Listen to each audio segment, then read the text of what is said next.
Just open its pages, and right from the very beginning, you see there's a completely different type of genre. This book you can read. This book you can understand. This book you can go from verse to verse to verse, chapter to chapter, book to book. It flows all the way through. Try to see if you can even get through one chapter in this book. This book it only has one complete story in the entire Qur'an, and that's the story of Joseph in Surah 12, chapter 12. It jumps all over the place. Stories don't begin. Stories don't end. They don't follow one another. It looks like it has been borrowed from many different sources, which is exactly what is happening. This is a borrowed book. It borrows it from many, many different texts. It borrows it from Syriac texts. It borrows it from Nabatean texts. It borrows from Ethiopic texts. It borrows from even Zoroastrian texts. They just borrowed lots of material. Much of it comes out of the Hebrew Bible.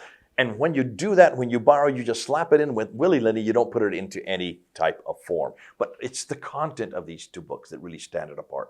When you look at this book, the God in this book is vindictive. The God in this book is absolutely heinous. This God in this book does not follow what he says. The God in this book is anything but heinous.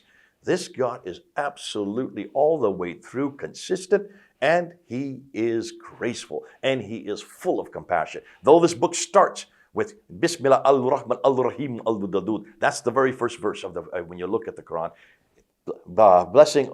Praise be to Allah, the compassionate one, the merciful one. Where is there any compassion here?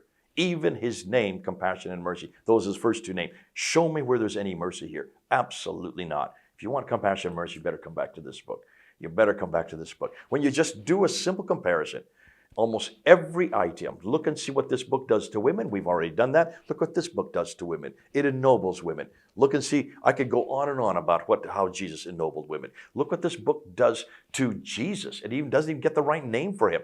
Issa is not even Arabic. Yeshua is his name in Arabic. It's got the wrong Jesus, but I'm kind of glad it does have the wrong Jesus, because I want nothing to do with this Jesus. I love this one. It's got the right name, doing the right things at the right time, in the right place. And then when you look at the morality in these two books, this one has over 150 violent verses. Slay the unbeliever wherever ye find them. Besiege them. Lay in wait for them with every kind of ambush. Chapter 9, verse 5. Cut off the heads of the unbeliever. That's chapter 47, verse 4.